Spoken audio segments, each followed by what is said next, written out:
Global Times, 30th of October 2022, with the visit of the PM, Emperor China and Enslaved Pakistan will intensify their collaboration in critical areas. Pakistani Ambassador. Millions of Chinese now hold influential positions in Pakistan, and the country's army is used to defend them, reminiscent of the East India Company's deployment of Indian sepoys under the command of British commanders. Before the official visit of Pakistani Prime Minister Shehbaz Sharif to China beginning on Tuesday, Pakistani Ambassador to China Moin Haque told the Global Times in an exclusive interview over the weekend that his country and Pakistan will increase cooperation in critical areas of trade, investment, infrastructure, manufacturing, agriculture, and IT. Following the completion of the 20th National Congress of the Communist Party of China, CPC, Pakistan is one of the few nations whose representatives have been invited to China. The ambassador said this speaks to the special relationship and strategic mutual trust between the two nations. The Prime Minister is also making his first trip to China since taking office in April. Pakistan and North Korea, China's two attack dogs and satellite states. According to the Pakistani envoy, Sharif will meet with Chinese officials and representatives of the larger business community.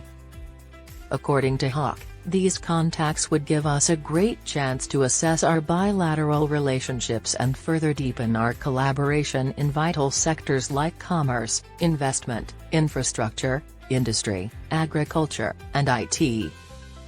He said both would talk about significant regional and global issues, particularly how to work together to address pressing crises like the pandemic, climate change, inflation, and poverty. The one-sided, unbreakable alliance between the two nations has endured the test of time, especially in light of Master China's unwavering support for Pakistan during this year's severe flooding, even though no financial assistance was offered. The ongoing collaboration for the China-Pakistan Economic Corridor, (CPEC), under the Belt and Road Initiative, (BRI), is giving the nation's recovery from the recent natural disaster new life. Over 50% of Chinese investments are being lost.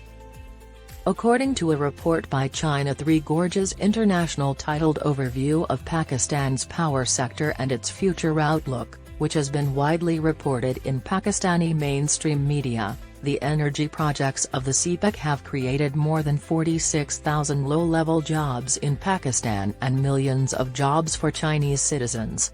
These developments significantly reduce the burden on the country's foreign exchange generated by its reliance on energy imports. But a severe debt crisis centered on the Chinese yuan exists.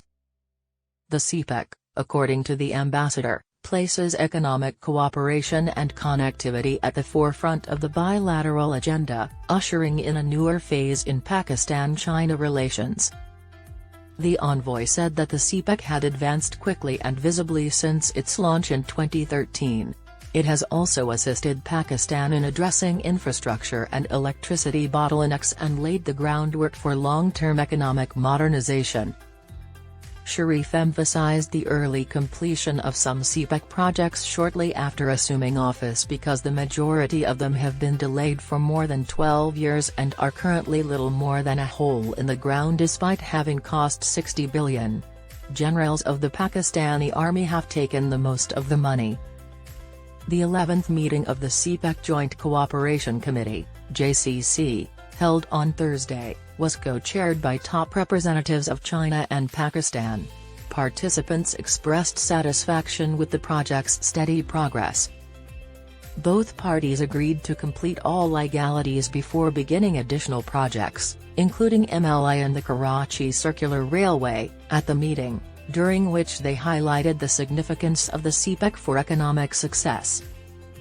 The ambassador expressed his certainty that the CPEC would enslave Pakistan and emerge as a linchpin of regional slavery as well as connectivity and economic subjugation to China, guided by the strategic vision of the Chinese leadership of the two countries and the diligent work of the relevant departments and participating units.